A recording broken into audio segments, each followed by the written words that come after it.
दायर की थी। आज पूरी दुनिया में विश्व आर्द्रभूमि दिवस यानी वर्ल्ड वेटलैंड डे मनाया जा रहा है। पहली बार ये 1997 में मनाया गया था। वेटलैंड यानी नदी, तालाब, पोखर और ऐसे जल क्षेत्र जहां हमेशा या साल के कई महीने जल भरा रहता है। वेटलैंड्स जंतु ही नहीं बल्कि पौधों के लिए भी एक समृद्ध तंत्र हैं, जहां कई उपयोगी वनस्पतियों और औषधि पौधे प्रचुर मात्रा में पाए जाते हैं। वेटलैंड मानव जीवन, जलवायु परिवर्तन के प्रतिकूल प्रभाव को कम करने, कार्बन पृथक्करण, दुर्लभ प्राणियों के आश्रय,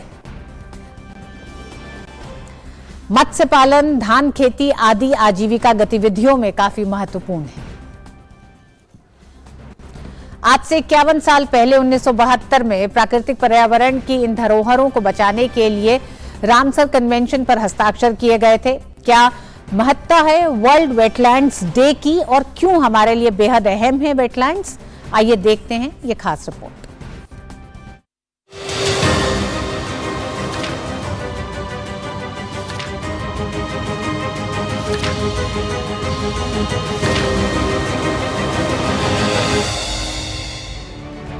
ग्लोबल वार्मिंग और जलवायु परिवर्तन जैसी समस्याएं धरती पर प्राकृतिक पर्यावरण को कई तरह से नुकसान पहुंचा रही हैं। इनकी वजह से हमें दुनिया भर में चरम जलवायु घटनाएं देखने को मिल रही हैं। इन बदलावों से कहीं जरूरत से ज्यादा बारिश आने से बाढ़ आ जाती है, तो कहीं बेहद कम बरसात होने से सूखे की स्थिति पैदा हो जाती है।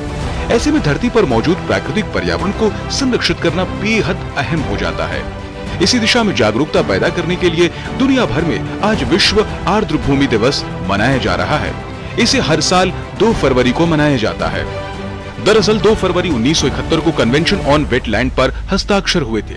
इस कन्वेंशन पर ईरान के शहर रामसर में हस्ताक्षर हुए थे। कन्वेंशन ऑन वेटलैंड को रामसर कन्वेंशन के नाम से जाना जाता है। विश्व आर्द्रभूमि दिवस को पहली बार 1997 में मनाया गया था। वेटलैंड एक ऐसी भूमि होती है जो या तो जल से ढकी हो या जिसकी सतह के नजदीक हमेशा जल मौजूद हो। वेटलैंड में पूरा साल या साल के ज्यादातर समय जल मौजूद रहता है। इसमें बांध वाले मैदान, दलदल, तालाब और मानव निर्मित वेटलैंड भी शामिल हैं। जैव विविधता के अस्तित्व के लिए वेटलैंड्स बेहद महत्वपूर्ण होते हैं। वेटलैंड्स जल संरक्षण में भी अहम भूमिका निभाते हैं। वेटलैंड्स पानी को प्रदूषित होने से भी बचाते हैं। दुनिया भर के वेटलैंड्स में पक्षियों और जानवरों की कई दुर्लभ प्रजातियां पाई जाती है। वेटलैंड्स में पौधों का भी एक समृद्ध तंत्र होता है। वेटलैंड्स में कई उपयोगी वनस्पतियां और औषधीय पौधे पाए जाते हैं। वेटलैंड्स एक तरह के प्राकृतिक स्पंज का काम करते हैं। वेटलैंड्स बारिश और बाढ़ के समय अतिरिक्त पानी को सोखने का काम करते हैं। वहीं शुष्क महीनों में वेटलैंड्स नदियों के प्रवाह को भी नियंत्रित करते हैं। अगर भारत के वेटलैंड्स की बात करें तो भारत की कुल 75 वेटलैंड साइट्स रामसर साइट्स में शामिल हैं। पिछले 9 साल में भारत के 49 वेटलैंड साइट्स को रामसर साइट्स में शामिल किया गया है। भारत की 13 लाख हेक्टेयर से ज्यादा भूमि रामसर साइट्स के अंतर्गत आती है। भारत की सबसे बड़ी वेटलैंड साइट सुंदरबन वेटलैंड है। इस बार के वर्ल्ड वेटलैंड डे का theme it's time for wetland restoration रखा गया है। इसी दिशा में काम करते हुए हमें वेटलैंड्स को पर्यावरण प्रदूषण और जलवायु परिवर्तन जैसी मुसीबतों से बचाना चाहिए। साथ ही वर्ल्ड वेटलैंड डे के मौके पर और जागरूकता फैलाने की जरूरत है, ताकि प्राकृतिक पर्यावरण के इन अहम हिस्सों को संरक्षित कर ज्यादा से ज्यादा जैव विविधता को बचाया जा सके। Bureau report, DD news.